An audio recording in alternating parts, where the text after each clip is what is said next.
Hey, friendo, Steve here, and welcome back to the GFW. Hold on a second, can I even call it GFW anymore? I don't know how long GFW is actually going to be a thing. Although Ed Nordholm seems to think that it's going to be a while. For you guys out there who haven't been paying attention, I know anybody who's watching this GFW Impact Wrestling review, anybody out there who's watching this is probably going to know what's going on with it. Jeff Jarrett, it was announced that he is now suspended, gone. I don't know what it is, but apparently he still owns the letters GFW. So Impact Wrestling might have to rebrand, but they just launched a digital streaming network, kind of like the WWE network, but it's only going to be $8 and you get all of TNA stuff, and they're going to do so I don't know what's going on. As until they rebrand again, I'm still going to be calling it GFW Impact Reviews, because that's what it is. Anyways, maybe Ed Nordholm thinks that he owns the GFW letters as well, just like he thinks he owns the Broken Hardy gimmick thing. Anyways, kind of an episode heavy on video packages, because they did the Triple Mania thing, and so they had a lot of home movies about Triple Mania, and of course they addressed the Sexy Star Rosemary incident, but that came later in the show. To kick off the show, Eli Drake was arriving with Chris Adonis. They always show people arriving at the beginning of Impact Wrestling. They always have to show people coming up through the warehouse doors at the back there. I did notice this when they did their opening video package thing, their opening credits, whatever you want to call them, whatever it is.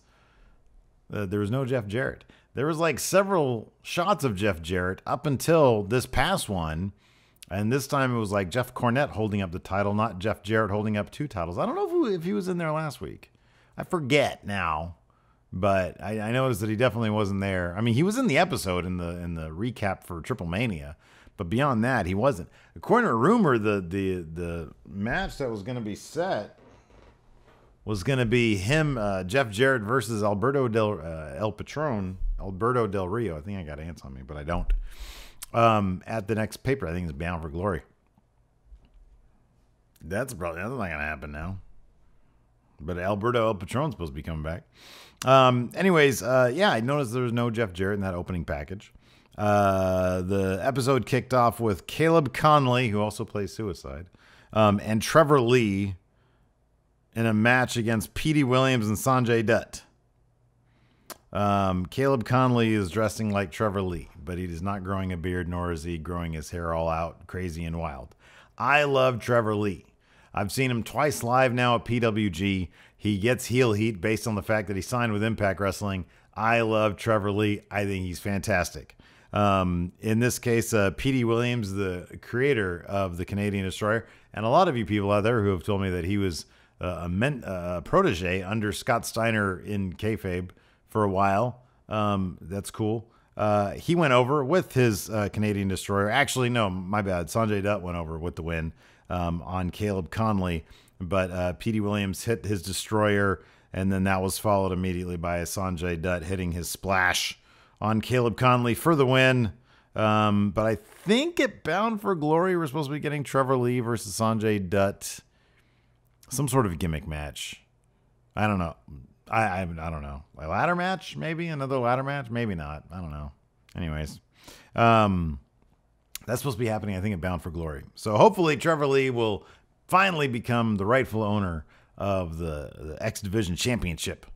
Next up, LAX came out. That's always a pleasure. Let's see here. And this time it was Santana and Ortiz versus a couple of jobbers. This match was booked specifically so that OVE, the Christ brothers, Ohio versus everyone or everything, depending on whoever says it, because Josh Matthews says everyone, the Christ brothers say everything, or vice versa. In any event, OVE comes out. They watch LAX go over on Jobbers, and then they drop a promo saying they essentially want the titles. Conan calls them, says they look like meth heads, which it's kind of true, to be honest with you. And invites them to his Crash promotion to take on LAX. So we're going to get OVE versus LAX at the Crash. Maybe we'll get a video package of that at some point. I don't know. Anyways, again, I like OVE. I just think that number one, I think it's I forget which Chris brother.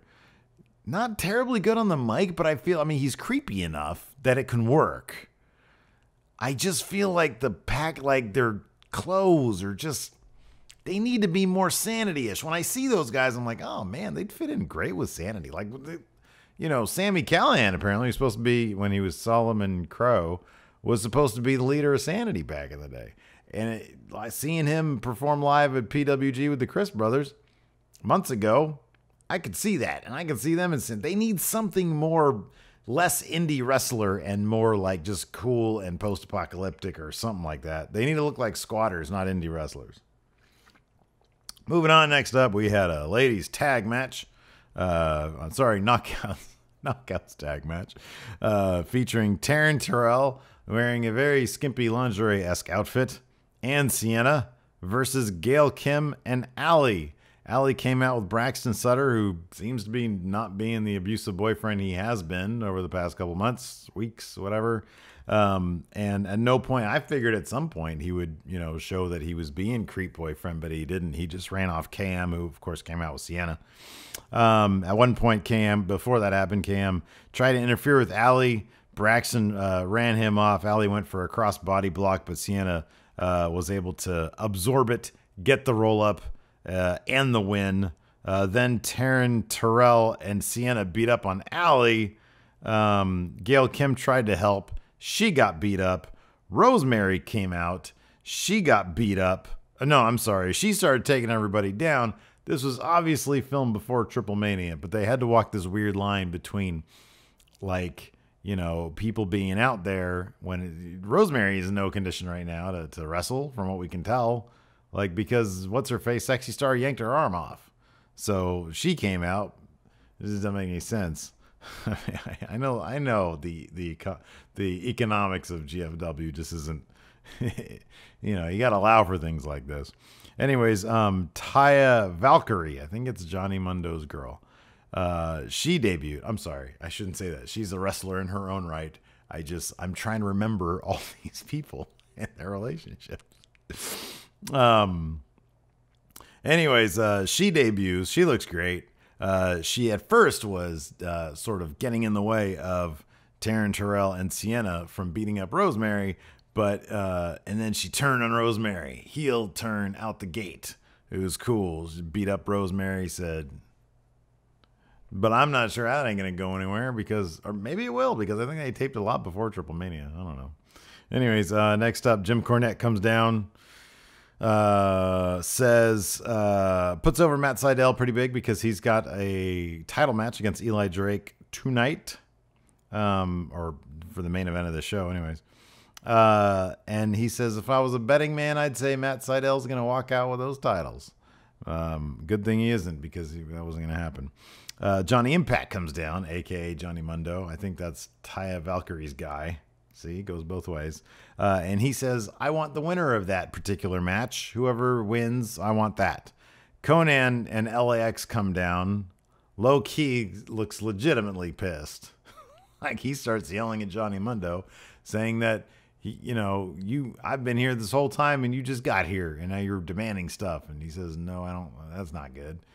And so anyways, they bully their ways into getting Low Key a match against Johnny Impact for next week to determine the number one contender for the winner of the match tonight between Eli Drake and Matt Sydal for the Global Force Championship champ belt title. So, yes. They booked Johnny Impact really strong here. He was beating up everybody in LAX, but then Low Key was able to take the advantage. Low Key, when he was spitting at Johnny Mundo, he said, this is Impact Wrestling, biatch. And he said it with such conviction. I know, man. I know a lot of you people out there in the comments are like, nah, screw Low Key. He hurts people for real and he burns bridges. That's fine. On screen, he has probably my favorite voice in all of wrestling. He's got the best voice. It sounds like a movie narrator. And I think he's legitimately pissed that at this point that he's going to lose to Johnny Mundo. And I think he probably leaves after that. Moving on. Grado ends up breaking up very cold-heartedly with Laurel Van Ness because she's Canadian, and he was trying to use her citizenship as a means to stay in the country. But then last week, in pretty comedic fashion, it was revealed that she's actually a Canadian, so it ain't gonna work. And so he breaks up with her, and she teases that she's reverting back to her crazy the hot mess Laurel Van Ness with the lipstick everywhere and stuff. So she might go back to that gimmick. I don't know. Anyway, and then, so here's the thing. I actually really like Josh Matthews and Jeremy Borash as an announce team. I like them. I miss Pope. I thought he was funny too, because these guys, they always have these little tiny like throwaway lines that crack me up. Like they do this like super dramatic edit with Laurel Van Ness, like going through like, you know, smearing her lipstick everywhere and going crazy, and it's all crazy cuts, and it's very dramatic, and then boom, cuts back to her in the impact zone, and JB says, well, that backfired, and Josh Matthews follows up with, no kidding. I mean, come on, it was funny, it's good, it's an understatement, it's good. Next up, we had a very long Triple Mania package. It was like 3 packages in a row. One was focusing on the big, I forget what they call it. It's their big Royal Rumble match that Moose and Lashley were in. So they talk about them a little bit, talk about like Jeff Jarrett's in this. He's talking about his participation in it, thinks it's really great. Then they talk about Johnny Mundo's match, and they all put that over.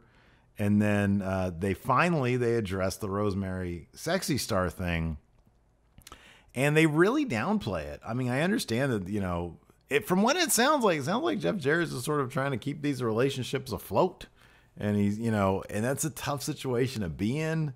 But they didn't really like, you know, lay into. Although they did show backstage, and I think it was real. I think it was a shoot.